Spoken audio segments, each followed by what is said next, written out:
Sipapa Charles olunaku lwero tuzze mu kooti wano ku Chief Magistrate Court ye Makindi okulanga tugenda maaso n'omusango gwaffe guno gwe musanga abajjukira obulungi Omujapani gwe yamuwaabira nti bagenda ne babreakinga mu office ye ne babba ssente ne babba n'ebintu ebimu naddala kamera n'ebintu eby'enjawulo. Of course abajjukira era obulungi guno musango baali bagumala nga baguclosinga.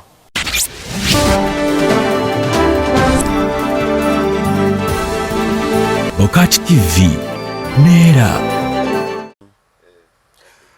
Okay, nkwaniriza nnyo ate mpozi ku BOCAT TV wekulanga ate otumbula wekulanga ate ogira bulungi nnyo. Nze SULA SSENYONGA. Olunaku olwajjo twalabye Sipapa nga bamukomezaawo mu kooti. Sipapa mumumanyi bulungi nnyo abadde socialite nnyo ku social media atambula mu kibuga atambula mugaga wa mu kibuga bitya n'ebirala byonna yamaliriza akubya amasasi ku kitebe kya NUP. Ne bamala wayitawo akabenga katono nnyo ne bamukwata ku misango gya bubbi. Mu bintu bye yabba waliwo bagamba omusango yabba ebintu by'omudinka yabba ebintu by'omu Japan. Ne kati ku musango gwawuliddwa olunaku olwajjo gulaga nti Sipapa yali yabba ebintu bya mu Japan ku bintu ebigambibwa okubira nti yebe yabba mwalimu ebyomu Japan. Naye abaffe okusinza bwe mpulidde looya bw'ayogera n'obujulizi basaba mu Japan ate ebintu bye yagula nga bagamba ate smart biri wano ebintu ebimu ebigambibwa nti oli yabibba tebirina risiiti n'ebirala. Mu kulaba okwange Sipapa yanditeebwa n'alya butaala ku musango gw'omu Japan. Ku musango gw'omu Japan era bwe yebanga ddala omuntu oyo talina risiiti za bintu ebyo eno yandibanga set up nga baali baagala ku eliminatinga Sipapa. Kasooke nkweka video ka lawyer ono otegeere ddala yali set up obujulizi bwe bwabuze nga Sipapa ayinza omusango yagukola nga Yandyegerezebwa oba bayayi bamukangavuddemuko kubanga ebintu asibisobola okubaawo ne bagamba tumukangavulemu tumusetinga up ne bakusetinga okakananga munnange ekisango kikulidde ogenda okwetolola okuvaayo ng'eyali waggulu eri waggulu ng'owadde wansi ku ttaka nga bakuwadde n'amateeka kwolina okutambulira. Luli babadde bakola nga tokyafugika. Kankuwe vidiyo eno.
Sipapa Charles olunaku lwero tuzze mu kooti wano ku Chief Magistrate Court ye Makindi okulanga tugenda maaso n'omusango gwaffe guno gwe musanga abajjukira obulungi Omujapani gwe yamuwaabira nti bagenda ne babreakinga mu office ye ne babba ssente ne babba n'ebintu ebimu naddala kamera n'ebintu eby'enjawulo.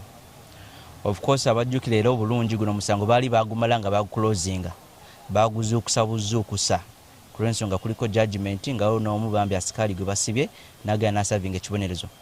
Kale kitulese mu kooti olunaku lwalero okulaba nga tugenda mu maaso okubuuza ebibuuzo eby'enjawulo oyo mu China. Waliwo document gye baali batuwa nga yali mu Lujapani ne bagikyusa ne bagiteeka mu Luzungu okuva e Makerere nga gye tubali tulina omubuuzaako. Era ye yatutegeeza oba yategeeza kooti ku mulundi guli wewawonerera kizeemu nti document y'emu gyabadde oba kwe yagulira ebintu byonna. Wemubuuze ebibuuzo ebingi nga weewaawo ebintu ebyo ebisinga si yabigula. Ekyokubiri bye yagula tebiriiko receipts. Ekyokusatu bye baagula tebiri mu Uganda babigula Japan.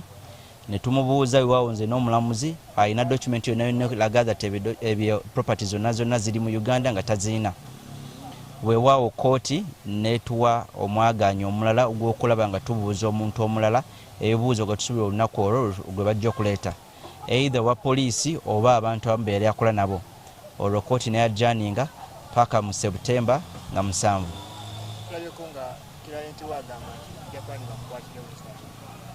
Of course akyogedde naye ng'omanyi omuntu ali mu kkomera ye kwe kubadde okusaba kwe. Kyemanyira agenda ku ampadde instructions okulaba nga nkola buli kimu ekyetaagisa. Lwaki akyogedde ku lw'ensonga Omujapani byonna byalese bya bulimba naddala ffe abadde bagoberera omusango. Ebibuuzo bye tebikwatagana. Okugeza tumubuuza yeno document erimu byonna byewateeka mu statement ku poliisi n'agamba ye. Oluvannyuma ne yeekyusa. Then we tugenze okubimuyisaamu mu toto ya sente zirimu document ziri 34 naye zagamba Sipapa ze yabba oba n'ebintu ebyenjolo bye babba ziri million 1,169. Kati mulimu vuluga, mulimu obutali bituufu oba mulimu obulimba bungi. Yensonga lwaki Sipapa yogedde statement eyo n'asaba kooti. Bo kooti ne mulungamya ekyokola kyemanyi kye tujja okukola.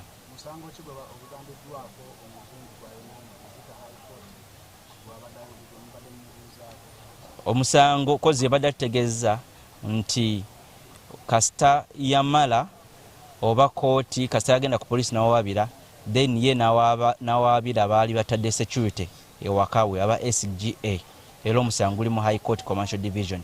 Omulamuzi wamubuuziza empapula zirwa nga tazirina. Bwe mubuuzi oba yali agenze ku kooti n'akola statement ku poliisi n'akola statement ng'ekonfaminga ekyo nga talina kye yali akoze. Atogere kulamu bwa client wo tugenda kweza mwaka mulama nga ali mu mbeera. Of course ng'omuntu yenna ali mu kkomera tali bulungi. However ayina essuubi kyekisinga obukulu. Ayina essuubi that lugenda kucha lumugu n'omusango tujja guvaako wo ne guli ogwokubiri eguli ku High Court ya Kampala ne gutuveeko. Essuubi ayina ddene. Omwana kubali bazadde maama ali munda omwana yali mubeera. Omwana ali ne bajjajjaabe amawulire amalungi agaliwo nti yawona wadde ng'akyali ku ddagala oba akyalina okugenda for review naye ng'azannya n'okusoma yatandise osoma mu kibiina ekisookerwako.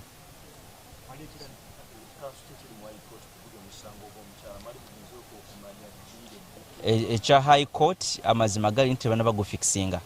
Kooti enkulu ey'e Kampala yeyina obuyinza okulaba nga efixinga omusango ogwo oba egoes listinga. Then oluvannyuma tugende bayite abajulizi baabwe. Guli wakozwe emisango ebiri. Ogw'e Kampala so far investigation zaggwa. Tulinze bulinzi kooti. Ogwa wano tutambudde. Kitegeeza ababuzayo abajulizi nga 2-3 okulaba nga tumaliriza session yaabwe oba nga tumaliriza party yaabwe tukwate ku yaffe defense. Atuwadde that alina kumonga 7 September okulaba nga tugenda maaso n'omusango guno. Okay. Lawyer mumuwulidde bulungi nnyo byayogedde.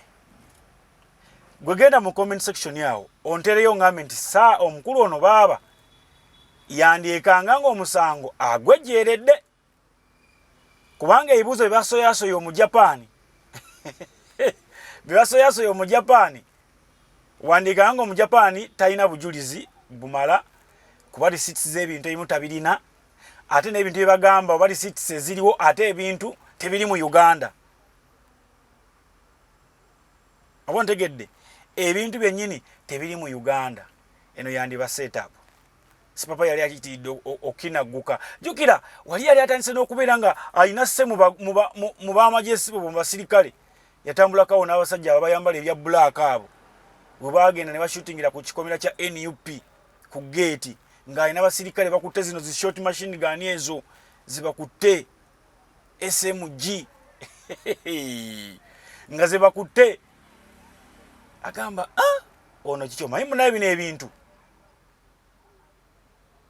teweesiga nnyo state ogikolera naye omulimu gwe guggwa banoonya engeri ki ey'oku eliminatingamu. Bino nabiraba waliwo omusajja yalinga ali nnyo mu kikubo muno alikyalikaana kato bwe nti nga ngende wa sisita wange eyo okumukolerako ne buli kanaku nga ndawo omuvubuka ayambala akatishaati ka bibomboola nga bagamba mulalu buli kumakyanga ayita mu kikubo agenda afuwa wiso ekyo yakikolera omwaka mulamba, ekintu ekyo yakikolera omwaka mulamba. Ne munnaye mission ye bwe yaggwa bweti ne gwe yali anoonya n'amufuna, yamukwata n'amugamba otyo tubadde tukunoonya. Omuntu yakaananga koza ko bannaye omulala ankutte, omulala yakoze abantu bajja okutaasa. Omusajja yabagirayo akaadi n'ebimwogerako na buli kimu, n'agamba ono mubbi munoonya, n'abagirayo n'oluto. Oba kisegeera kati abantu babeeraawo, kati oyo ne bakiteeka bamuwa transfer wa gy'akolera tetumanyi. Bangi babeerawo awo abalalu abalalu babeera kasasira okwo. Mwemulaba omusajja n'alye, ate abasajja abambega balina embuto. Omusajja n'alyanga emmere ku kasasiro naye nga talwala, naye mwali munoonyerezaako emmere gye balya ebeera mu ki? Ebeera mu ki emmere eyo gye balya? Anyway, sigenda kubeera mpozi nga ate nsukka wano eno. Ffenna twebuuza ebibuuzo era tufumiitirize. Sipapa set up okumukwata ng'emirimu gye gyali giweddeko, oba alina we yameesinga. Nakyo kisoboka. Ayinza okuba bamuwa omulimu ogukola n'ameesinga apu n'omuntu omulala. Ne bamukwata ne bamusiba. Sigenda kusukka wano eno, mbeere bulungi, mweraba.